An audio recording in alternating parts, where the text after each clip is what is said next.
O dres i oil pythefnos yn ôl, Wrthos da multi-fuels yn Glynyman. A ni siarad y fychem yna sy'n bia'r cwmni. A oedd e'n cynnig dod mas i roi cwbl o pointers i fi, rhedeg. So yeah, take him up on it. Gobeithio mae'n gallu cadw lan dy fi nawr. Mae'r dyn yma di arfer gwisgo coch. Dyma neb llai na'r cyn chwaraewr rygbi Cymru, Shane Wiliams.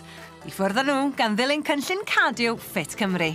Fi'n nabod Nick am blynydde. Mae'n dod o'r Dyffryn Aman. Oedd e'n rhan ysgol fi. Ydw fi wedi weld y raglen. Fi'n gwybod a fe'n gwybod hefyd bod i roi tyn fach o pwysau arno dros y blynydde. Ond ar ôl siarad â fe, mae'n moyn mynd mas a colli pwysau, bod fwy iechus a bod yn llwyddiannus ar y raglen. Mae Shane dy rhedeg marathon Llundain yn ddiweddar ac efo Nick yn gofod cyflawni her y 5K mewn pythefnos, pwy well i ofyn am gyngor. So fel yn kilometers na, right? Faint oedd hwnna?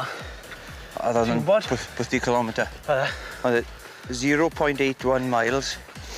So, bwthdi kilometr fi'n credu. Ac yna beth fi'n strygl gan da, fi ar amser, but sa'n gwybod pwy mae bell fi'n mynd. Ond ar y 90, mae'n rhaid fi'n gwneud 5K.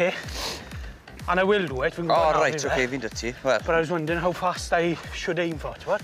Wel, ti'n bod, os... Mae hwnna nawr am 8 munud, o'n i'n neud bwthdi 10-minute mile in, a mae hwnna'n gloi. Dim eisiau rhedeg gloi yn yna. OK. Achos wir ti na, mae hwnna digon gloi fi'n credu. Siarad â Shane amdano pwy fath o pace o'n i'n neud, a i gael ei gweud o pace da dy fi. Mae hwnna'n rhoi lot o hyder i fi. Alright? Ie, gwrdd. Mae'n pace right? Ti'n OK? Fi'n OK. Stryglan? Na, fi'n OK. Just checkio, ie, Nick? Diolch am fexol. Sa'n ma'n pwysio ti gormod? Na, sy'n iawn. Go on, Nick. Smasho fe.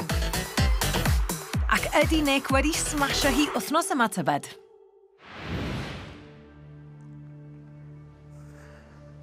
Come on te, Nick. Gan I weld pa mor sydyn ti eisiau camu ar y gloria yna wythnos yma.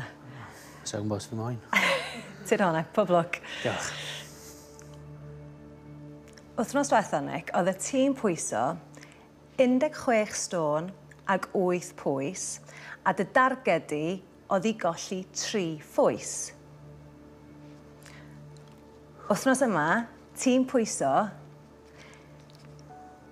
16 stôn a 2 bwys. Ti di colli 6 phwys, Nick.